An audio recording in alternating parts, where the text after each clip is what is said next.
I'm with you on that. So that'd be a good Christmas present. So it's a good win for us Saturday. As we said, everything that we talked about in the post game was accurate.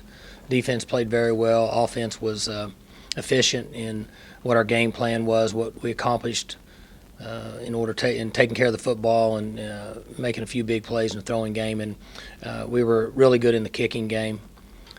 Ty Linder had a great plan. And we had great coverage in our units and had good returns. Punter was really effective, and our kicker made his field goal. So we were good in that game. We got our work cut out for us this week, playing the best team in the league. Baylor's pretty much had their way with everybody they've played this year. I think that's true. Everybody would agree with that. So quarterback's very good. He's as accurate as I've seen in this league in 4 or 5 years, including the guys that came through this league and are playing in the NFL right now. They got depth at running back, speed at receiver. Offensive line is good in what they ask them to accomplish in the game. But the biggest surprise, not really a surprise, the concern for us is their defense. Very athletic. They got several guys on that team that can play in the NFL, in our opinion. They run to the ball, they make plays, they tackle, they play with a lot of energy, and they're aggressive. They're also good in the return game. Number 42 for them has done it for a number of years and has been very effective. So very deserving of being third in the country or fourth, wherever they're ranked in the country, as high as they are. And a lot of credit goes to them, so it should be a lot of fun Saturday night. Mike, why do you think you guys, if you could boil it down, you guys and Baylor both play a really good brand of defense in a league where we thought that was not possible anymore? Strictly the upperclassmen and the experience that are returning, or schemes and things that? Yeah, for me, it's hard for me to speak for Baylor other than I see more athleticism on their defense. Their schemes are very similar to what they've done there in the past. Phil Bennett's been there for quite a while. I think they've improved and recruited players that get to the ball faster. That's just an outside guy looking in. For us, it would be the same. We're more athletic and we're more aggressive on defense than what we have been in the last 3 or 4 years, and our players have bought into it, and they're consistent in their play each week. It's given us a chance. A few years ago, everybody in the conference most everybody was pretty happy to just try to outscore other teams. You guys don't have that mentality anymore. I mean, it seems like we don't have that luxury right now. Yeah, Baylor has that luxury. They've again had their way with everybody they've played, and we're not in the situation they are offensively this year. We've had to try to be more consistent in how we played with our defense and our kicking game, and so our approach is a little bit different this year than compared to what it has been the last 3 or 4 years. Kansas State actually did the best job of slowing them down. What did K-State do? They dropped some passes that would have, in my opinion, when I watched the game, I think it was 3, could have been 4 in the first half, and maybe even taking into account the is that a car? I think somebody drove a car up here. It's a gator. They dropped some passes in the game to keep it from getting a little more extended than what the other games have been.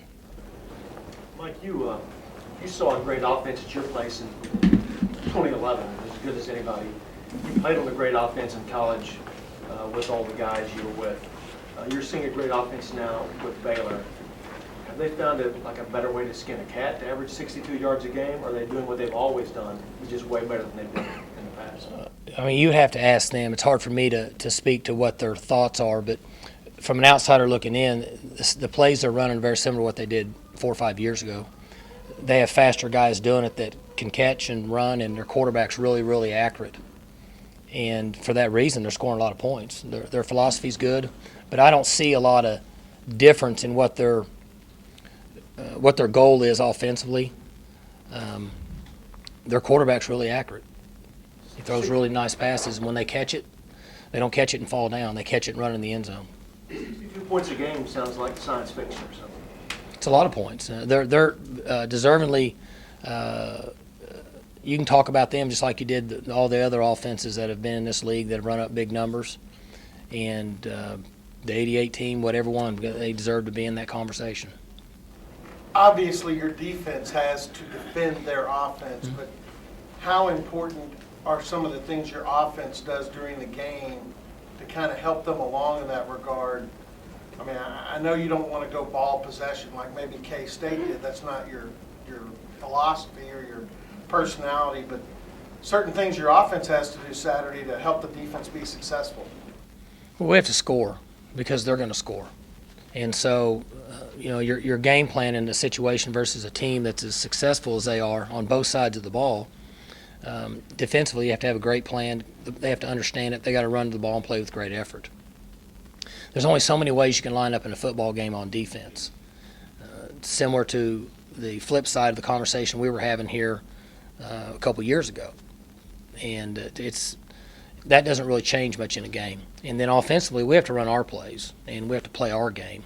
And in the kicking game, we have to be sound and try to find a way to win that part of the game. That gives you the chance to win the football game. You spent a year at Baylor as an assistant. Back then, could you foresee something like this, the potential for something like this to happen at that school?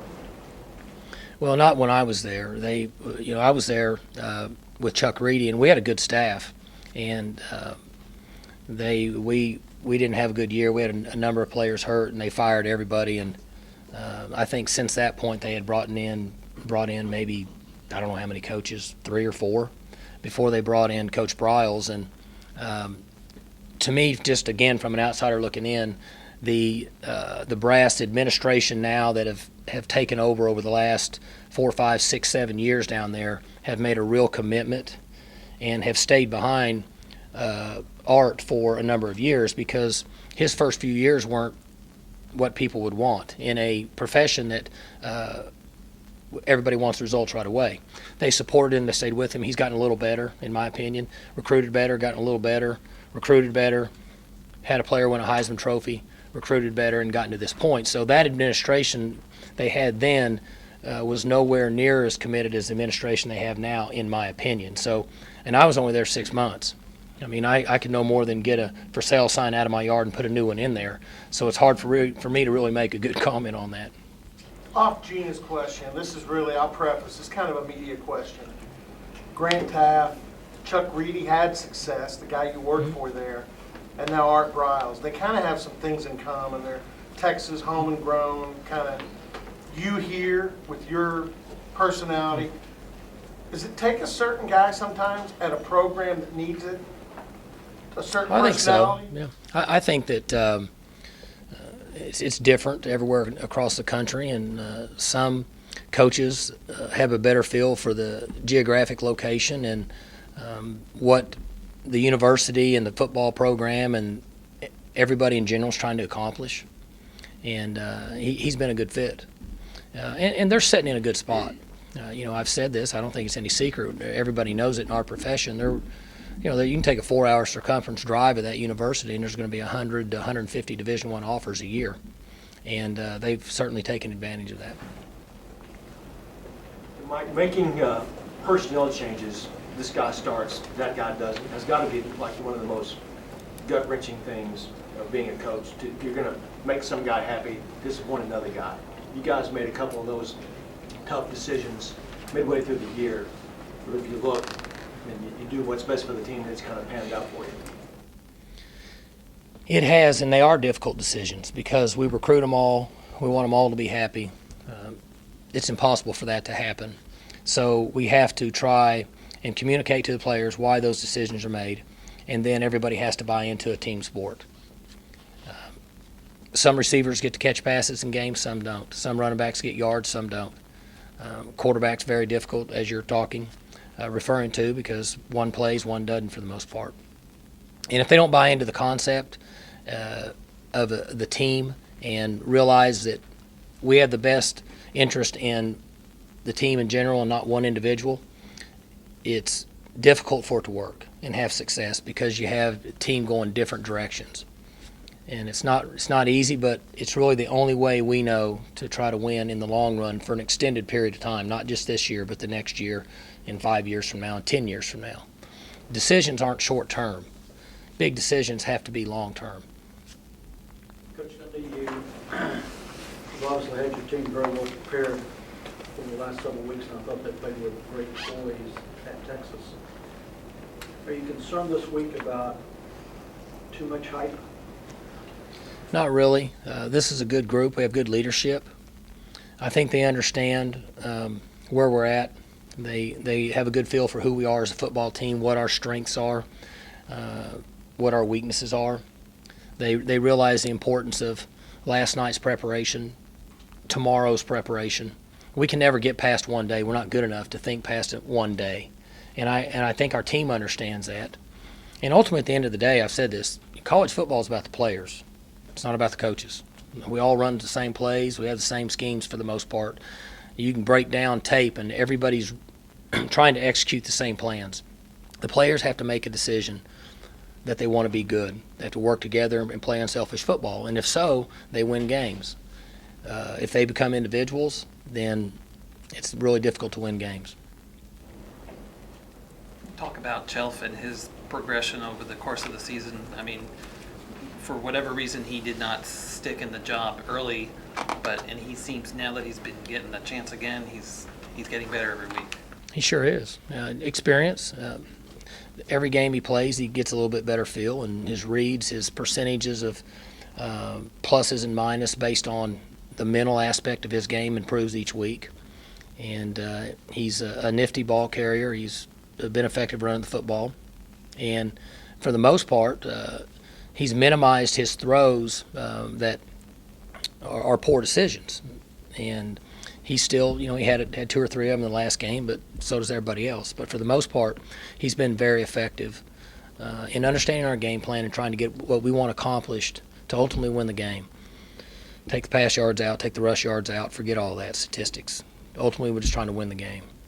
You mentioned his ability to run. Did he show you that when he was in high school? And I guess you've always mentioned that him and J-Dub, they run the same plays and do the same thing. But has he always shown you the ability not just to carry the football a little bit, but to bust it up 68 yards for a touchdown? We felt like that he was an effective runner. He's not a flashy runner, but he's nifty and has good vision. And we've known that. We just weren't sure how much of that we wanted to use based on how the team progressed throughout the season. He's been more effective running the football than what I think we all thought. I mean, if you start the season, you say that he's going to play at Texas and rush for almost 100 yards, you could probably got pretty good odds on that. And so I think he surprised us with his ability to open up with speed when he gets out into space. A couple of his teammates, Mike, said that even though he kind of been on a roller coaster in terms of starting and then getting pulled and all of that, that his emotional makeup just really hasn't seemed to change. Is that pretty accurate, and how important is that in a quarterback going into an atmosphere like Saturday? It's real important. As the question earlier about game day being here and all the hype, he's done a nice job throughout his career over the last couple of years when he's been involved. And at times you can instill and try to coach that into players, but it's not always the easiest part of the game to get accomplished from a coach.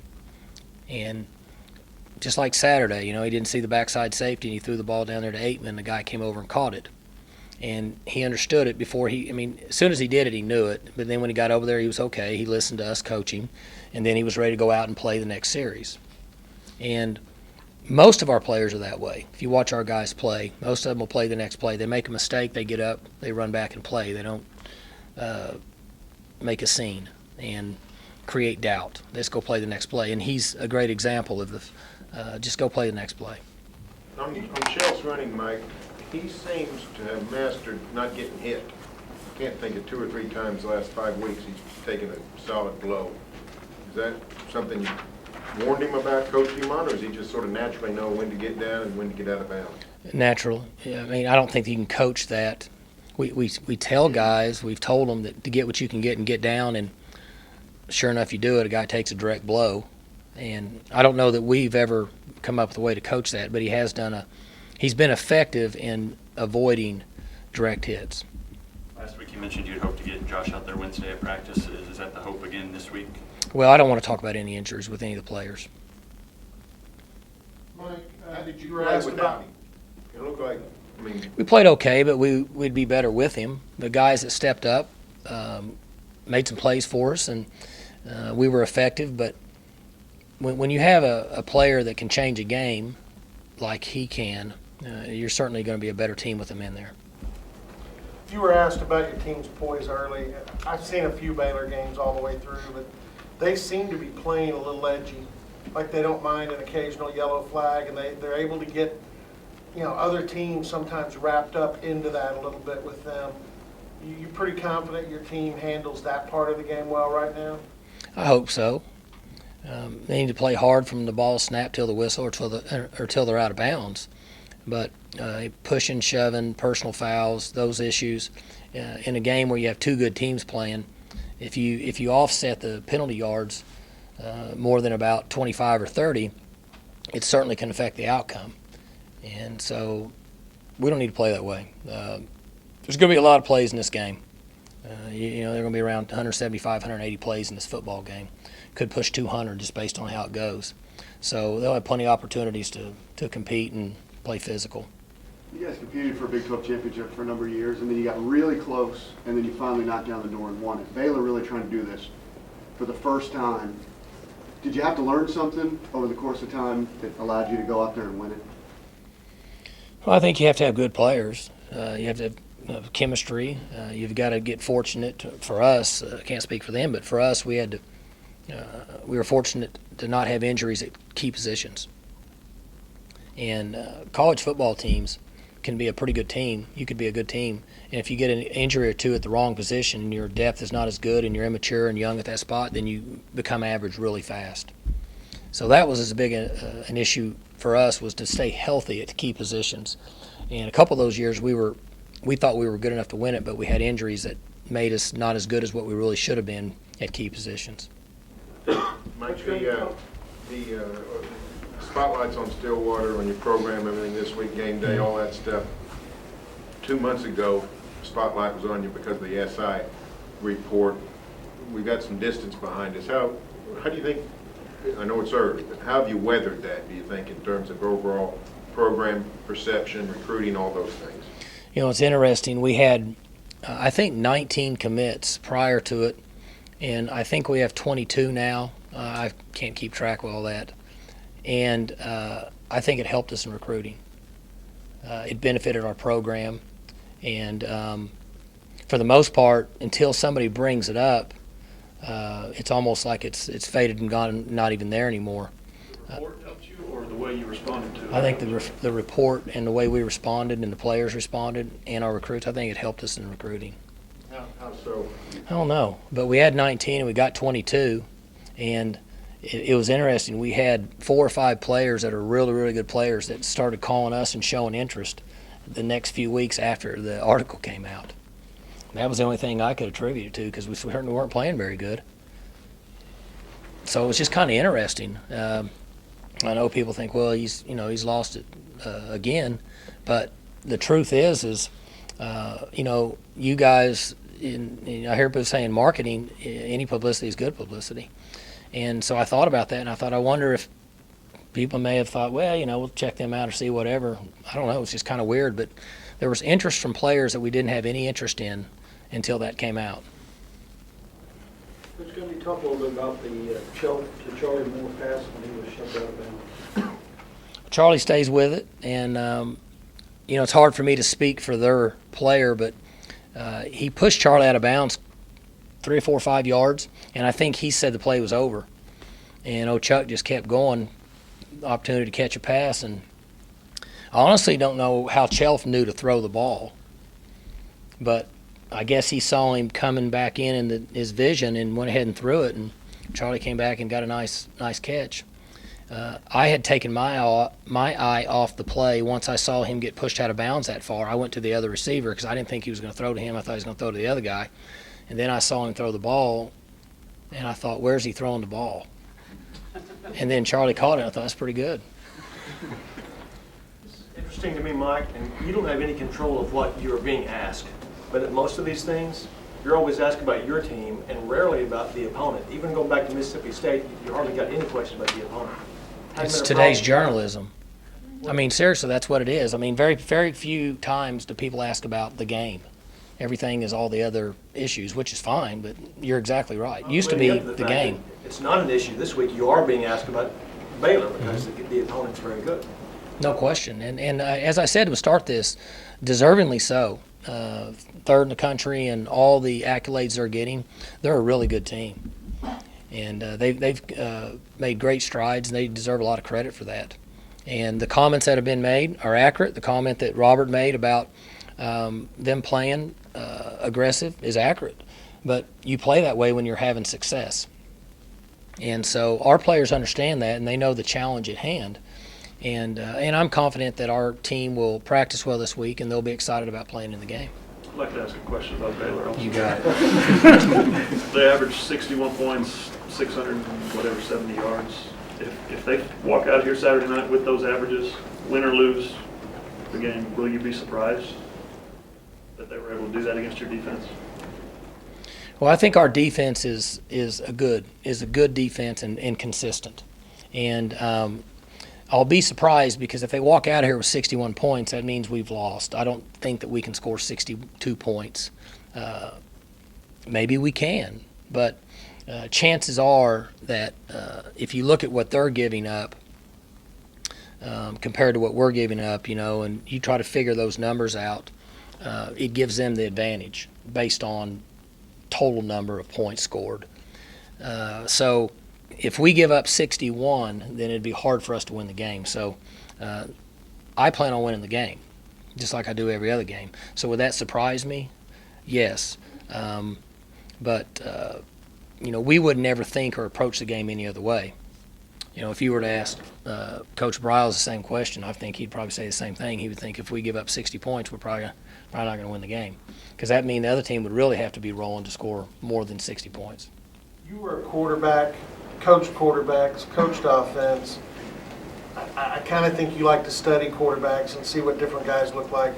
Give your assessment of Petty. I said it earlier. He's as accurate a thrower that we've had in this league going back 4 or 5 years. And there's a number of guys that are still playing today at the highest level. And I don't look into the draft, and I don't have a clue what the NFL ratings are on quarterbacks. My opinion, and the guy's very good and he's very accurate. I don't even remember. Was he a highly touted guy out of Midlothian, or? There were people that mentioned his name, but highly touted, I guess referring to stars. I'm going to guess not as many as what he's playing or the level that he's playing at today. I mean, he's a 5-star guy now. I don't know what he was when he came out. Have you guys changed the defensive culture around here? Played well in 11. I thought so-so last year, really good this year. Got a ways to go, Barry. I'd mentioned that I think we've started to change the tradition in football at Oklahoma State over the last few years. But we're just kind of the tip of the iceberg on defense because we haven't been as consistent, certainly not like this season, but we played okay a couple years. Probably were better than what people thought because statistically it was unfair because of the way we played on offense. We never really gave the defense a chance to have success statistically because they were on the field the entire time. But this year, I like our approach. I like our coaching. And I think that they've started to show signs of being a good defense. But it takes a number of years in order to really create or make people think that you're where you need to be consistently on defense. Is it difficult to evaluate your defense without statistics that you think are telling, like in those times when defense didn't get on the field much? You talking about years ago? Yeah. Well, there's no question. We would score and be off the field in a minute 50, and they'd be right back out there again. And so it's just unfair to say, okay, they gave up 400 yards and 30 points when it could have been different. That was just our opinion. But there was times we played good on defense, and then there's times we weren't as effective in crucial times, particularly third downs. And we've improved in that area with this year's team. And that's why this game will be such a great challenge, because this team's been really good on third downs. You eager to see that if your defense is as good as they have played with the test of Baylor coming in here? Well, they're the ultimate test. I think they're the ultimate test for anybody in college football. That's my opinion, here and there. I will say that I think our defense is a good defense. We're through 10 games now, and the question came up after Game 4, Game 5, Game 6, and I said, I think we're pretty good. We'll see how consistent they are as we run through league play. I think it's fair to say we have good defense now, and hopefully they'll continue to play well this week against who's. I don't think there's even an argument it's the best offense in the country, give or take. There's a couple of other schools out there. Florida State's running up some numbers, and I really watched them. Oregon's still running up some numbers. I don't get to see them much, but I would say they were safe to say they're in the top 2 or 3 in the country on offense. Coach Gundy, wouldn't it be fair to say that you've got a good defense even if you lose Saturday? Well, one, I don't ever talk about losing. But, again, I'm going to say again, I think we have a good defense. I think they play hard. They're very well coached. They're in the right spots. And they've been opportunistic. And we certainly wouldn't be in the position we were in right now if it wasn't for their play. We couldn't have made it through those weeks when offensively we were below average. Mike, when you lost to West Virginia, nobody's really talking about you for other jobs at that point. But you're back in the top 10. You think your name's going to get thrown around like it has been for several years now? I hope not. I think it'll settle down and but I mean, our profession, it doesn't ever change, and it's easy to throw names around with what's out there. It just takes one person to put something online and people jump on it. So we got great kids here, and this is as fun as I've ever had in coaching a group that's rededicated themselves for the most part when some people didn't think that they could perform, and it's been fun watching them mature and develop and at times play better than maybe they really were. When you were hired, I think you said it was your Yankees job, and it might have been your Yankee job in 05. It really wasn't a Yankee job in 05. But it's getting sort of that way with the facilities and the success and the stuff you're building. Or 13, it's a Red Sox job. Yeah. Well, how it changes year to year. Yeah. How much better is this job, this coaching job at It's a OSU great now job. than it was 8 years ago? It's a great job. You can base head coaching jobs on a variety of things.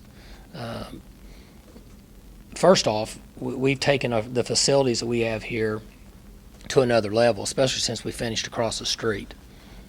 I would doubt that there's a facility anywhere else in the country in proximity to their building that's easy to get to, that has the indoor facility, the practice fields set up that we have here.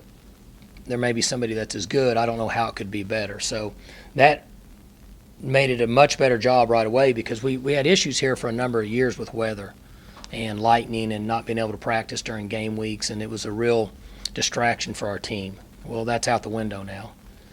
So that's improved this job. We're able to recruit a broader base than what we would 6 or 8 years ago, which is a positive and is really good, but there's also some negatives to it that you have to play through that we were unaware of, that we found out as this went on over the last 2 or 3 years. But it's a much better job than it was, going on 10 years ago now for me. So. The negatives in recruiting, is that what you're talking about? Well, there's just some negatives involved when you change the culture and the young men that you're able to recruit. Because it's not status quo as it has been for a long time. So there's just some adjustments that you have to make, that we think you have to make, that you're not prepared for because it's new. Just like being a head coach, to me. you're not prepared to be a head coach, or I wasn't. You learn on the run, and hopefully it works out for you. I mean, some guys may be prepared. I don't know that it's that easy. So, What could entice you to look at another job? not really anything. What enticed you to talk to Arkansas and Tennessee last year? Because they weren't. Well, as I said last year, I have to make sure that there's a 100% commitment and agreement with everything that we as a staff, or I think is the most and the best for our players, in order for me to go in a home and recruit and be 100% in it and get guys to buy in and have the team concept. Or I shouldn't be in homes recruiting, and I shouldn't be, for lack of a better term, in with the opportunity and sales pitch that we give in recruiting. Because if I don't believe it, then I shouldn't be in somebody's home trying to convince them to believe it. And that hadn't changed from the comments and remarks that I made about it last year. That's the same. Any other questions, Coach? Good. All right. Thank you.